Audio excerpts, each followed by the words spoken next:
welcome back to my channel. If this is your first time, hi, my name is Bella. I am a life and style blogger, and if you have been here, guys, you're still here. We're still pregnant, we're still waiting, time have passed, but we still here.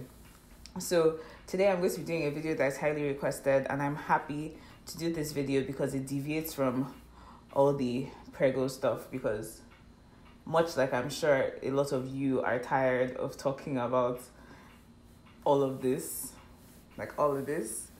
sometimes I just want a break from talking about pregnancy as well. So today's video is going to be about friendships, about transitioning in friendships, about just everything that revolves around friendships. I'm very hesitant to make this video, not for any particular reason except for the fact that, my knowledge and my understanding of friendships and friendship dynamics is ever changing and ever evolving. So you don't want to be in a position where you say one thing and you believe it for that point in time, but then maybe like a couple months later something happens and then all of a sudden you realize that you don't believe that anymore, and it's already out into the world. People are already living based on that impression. I feel like we all start out really young with our impressions of what friendships are supposed to be. I started out with the impression of whatever it is that I give is what I expect back, and also the impression of all my friends should have every single thing that I need in a friend in them. Obviously, as you can imagine, as years have gone on, I have realized that both of those things are deeply flawed.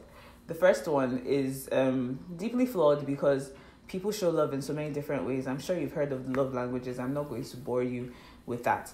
But people show love in different ways, and in a lot of friendships, the level of love and affection can oftentimes be different.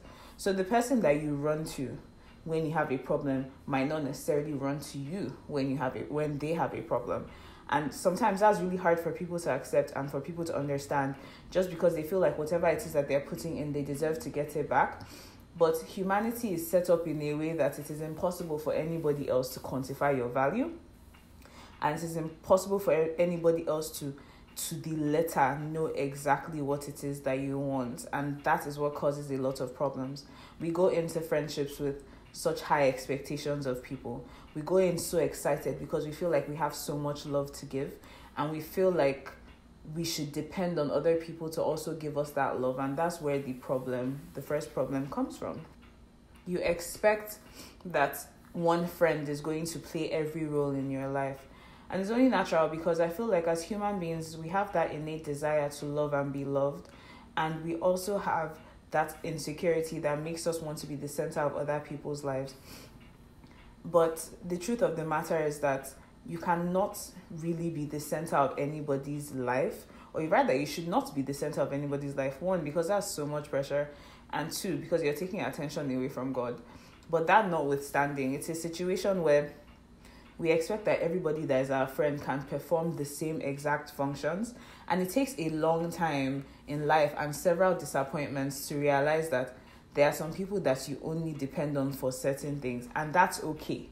Human beings we are all innately flawed.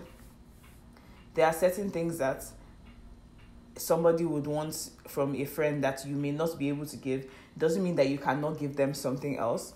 And I feel like there's a lot of pressure on that as well. Like, there's that assumption that if you're not that friend that you can turn up with, then you can now do Bible study with, then you can now cry with, then you can now do secretary with, I'm sure you know what that means, and stuff like that, then it means that you're not a good friend. But that is simply not the case, because there are people that are specialized. Think of it like you would think of like a workforce. It's good to have like a medical doctor, but then at the same time, at different points in time in your life, you will need a specialist in certain things. And there's nothing wrong with your friends being that specialist. Now, the one thing that I'm going to say when it comes to friendships is that I feel like over the years, as you grow, your dependence on friendships should reduce. I feel like that should be a natural thing. Just because you tend to realize over time yourself, you tend to get to know yourself and realize that a lot of things that you need are within yourself, and that you don't necessarily need to project them into the world. It doesn't mean that friends are bad. It doesn't mean that friends are not needed. But at the same time, your dependence on friendships should change drastically as you get older. If by the time you're like in your 20s, or maybe like 25 up, you're still counting on your friends and the advice of your friends to make certain decisions, then you've missed your way in some way. It's okay to like ask as per just want to know your opinion, but always make your own decision. But a situation where you're having a conversation with somebody and it is a life-changing conversation and you have to ask somebody else, that's when you know that you're overly dependent. And the problem with being overly dependent, and I think that this is kind of cynical, low-key, but the problem with being overly dependent on other people is the fact that you give them more power over you to disappoint you. If you're very dependent on somebody, the person has a higher likelihood of disappointing you, because once again, our God is a jealous God, and human beings, we are just innately flawed. As far as transitioning friendships, we all go through different points in time in our lives, and with those different points in time, we need different people around us. So there are some people that are here permanently, and there are some people here seasonally. And I have found that in my life, the only people that I haven't carried along with me all through in some level or the other are people that have now become of no use to me.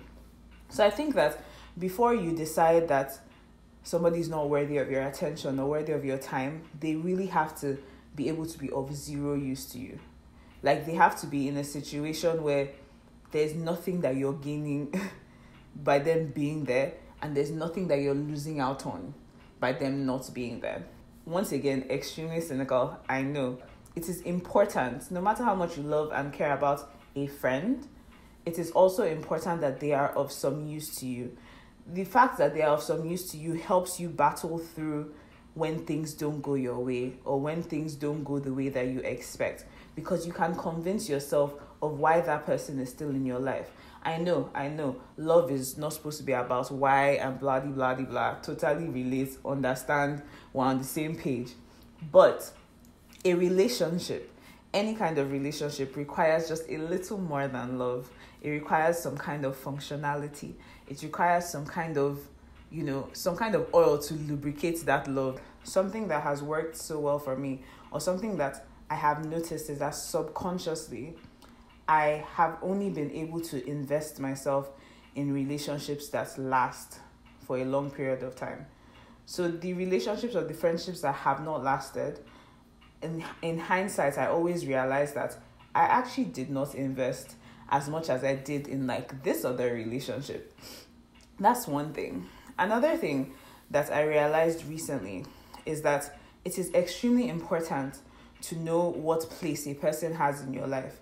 I am not a fan of calling everybody my friend. Like, I can't stand it. And it's so funny because there are times when I have two best friends. There are times when I'll be like, oh, my best friend, and people be like, oh, you have a lot of best friends. For me, the people that I call my friends are equivalent to people that are my best friends, close friends, and good friends. I don't have like regular friends. Anybody else that doesn't fit into good friend, close friend, and best friend, they are just random people to me. They're just my friend acquaintances. That's a term that was coined by Moses, by the way, so I can't take credit for that. I was watching Transformation Church, and there was this episode that my friend Ella told me to watch. And basically, it was talking about putting people in their place. And when you put people in their place, you know exactly how to treat them. So there are three main categories. There are people that are your fans. Now, don't take it like your fans, like screaming fans. But there are people that like you and appreciate you for the things that you do. So their interaction with you is based on the things that you do. That means that at any point in time when you don't do those things, you and them, your relationship changes. At the point in time where somebody does these things better than you and them, your relationship changes. Now, envision surrounding yourself with fans, because fans are the ones that get your head hype. You understand? They are the ones that ginger you. They are the people that are always on your side, or appear to be always on your side. Imagine surrounding yourself with fans, and then you go out of style, and then there's somebody else that's taking your place. What happens? Nobody there anymore. Cool. The next people are your followers. Now, these people support you. Like, they just love you. They care for you. That is really what it is. Like, they will most likely always be on your side. Wherever you go, you provide something for them. Basically, there's a need that you fulfill. Either like you inspire them or something, you make them want to be better. The shasha are your followers. They are not necessarily your friends. Now, the difference between a friend and a follower is that your friend will call you out on your bullshit. Your follower will support whatever it is. Whatever it is that you do, they support you. They don't ask questions. They don't expect much from you. They just want you to keep being you. And it's important to have people like that in your life, because there are some times when the people that are your friends may not necessarily come through for you the way that you would want them to come through for you. And guess what? Your followers are just there immediately. What do? They follow you. Now, your friends are the ones that fight with you, the ones that fight for you. Does this make any sense? The ones that fight with you, the ones that fight for you. Wherever. Like, they're willing to tell you, guy, I don't think this thing that you did is right. If you don't have a friend, or if you have a friend that has never cautioned you on anything, trust me, you are not perfect. If your friend has never cautioned you on anything that you do, they are not really your friend. So I think that even before you start thinking of transitioning, it's not everybody wants to take to the next stage of your life. You have to figure out if this person is actually your friend. I think it's important to understand that there are lots of things that we all go through in life that we cannot carry everybody along on. There comes a point in time in your life where you have to realize that for you to smoothly transition into the next stage of another person's life, you have to be willing to put in the work. And lots of people are not willing to put in the work for other people, and it's completely understandable. Now, the third thing I want to talk about is how to maintain or sustain friendships. I feel like it's so important to know somebody's love language, like, honestly, because there will be times when you're doing things that you really don't need to do. Because guess what? The person does not even notice. The person doesn't need it. The person doesn't care about it. And that drains you emotionally. I've seen it happen. It drains you emotionally up to the point that you start to resent the person when the person has done absolutely nothing to you. So you need to learn how to love other people. Another thing in friendships is that you have to learn that it is not always about who is wrong or right. And that one was a tough one for me because, like, I like to pretend I'm very logical, but the bottom line of it is that I'm one of those people that if I don't say my mind, it's like my brain will explode. I have to vomit it out. But I have started to learn that it's not every time that you say what it is that you think is the truth or the fact. Sometimes focus on somebody's feelings towards a situation, not whether or not it is a right situation or a wrong situation, whether or not you're right or you're wrong, because that's how you sustain relationships. Like, it's not always about proving somebody else wrong. And you have to give your friends that decency. You know, even if you think that somebody is wrong, you have to give them a certain level of respect and decency when you deal with them. So for me, that's really important. And I think the third thing is to know exactly how your friendship dynamic works. There are some friendships that require regular maintenance. There are some friendships that require seasonal maintenance. There are some friendships that require annual maintenance. You have to know what your friend needs. If you know that this is too much for you, talk to your friend about it. Explain to them my personality. Like, I love you and I really want to be there for you. But at the same time, I'm not that friend that can call every day. I can try to call every other day. Compromise. I can try to call twice a week so that we can keep up. Like, you have to be willing to compromise with the people that are around you to sustain it. There's such an importance in keeping your emotional bank account leveled and equal. You never want to have too much love and you never want to have not enough love. And the way that you do that is to make sure that you keep on debiting and crediting at the same time. So you don't ever want to get to the point where you've given out all of your love and there's nothing left for you in your emotional bank account. At the same time, you don't want to be at a place where you're so protective and you've held so much in that there's now an overflow and the people around you are not experiencing any love and affection from you at all. I am not a fan of like advertising cutoff season or anything dramatic like that. But at the same time, I do accept and understand the importance of knowing when to drop somebody. If you find yourself in a friendship where the person keeps on doing certain things that you're not comfortable with, or they basically emulate everything that is the opposite of the principles that you have, it stops being about whether or not you like them or whether or not you love them. It's not sustainable anymore because you guys have transitioned and you're not transitioning together.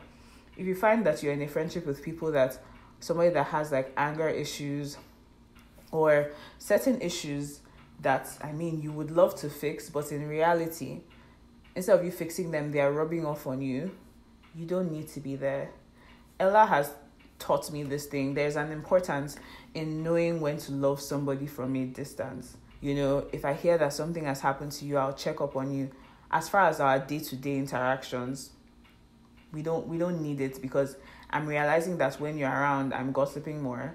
I'm realizing that when you're around, I'm angrier. I'm realizing that when you're around, I'm taking shit from people that I should not be taking.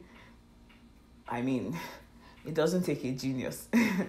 It does not take a genius to figure out that is not working. It is so important to be around people that constantly feed you. Like, be it feed you emotionally, spiritually, whatever it is that matters to you, the people around you have to be able to feed you in that regard. And if they cannot feed you, there's really no point. Like, friendship is not a do or die at the end of the day. It's nice to love people. There are people that I love that I'm not talking to every day. There are people that I love that are not my friends. Like, you don't have to be my friend because I care about you. I can care about you and you can be all the way over there and I'm living my life and you're living your life and it's perfectly fine. And there's no beef, no anger, no frustration. But as far as being in my life and giving somebody access to the things that are important to you and things that are personal to you, it's not everybody that you can do that with. And I think that's the hard truth about friendship. That is actually the hard truth about friendship. However, I just want to sound this as a word of warning. If you find yourself in a situation where you are always losing friends, that's a different situation entirely. There's one of two things that could be going on. One, you just pick the wrong people, or two, you are the problem. So I think that I should also keep that in mind, because I used to have a friend that every like 5 or so months, she's not talking to somebody anymore. Next week, she's not talking to somebody anymore. Next year, she's not talking. Like almost every 2 months or 5 months, she's dropping somebody else. In that scenario, I don't have to tell you who the problem is or was.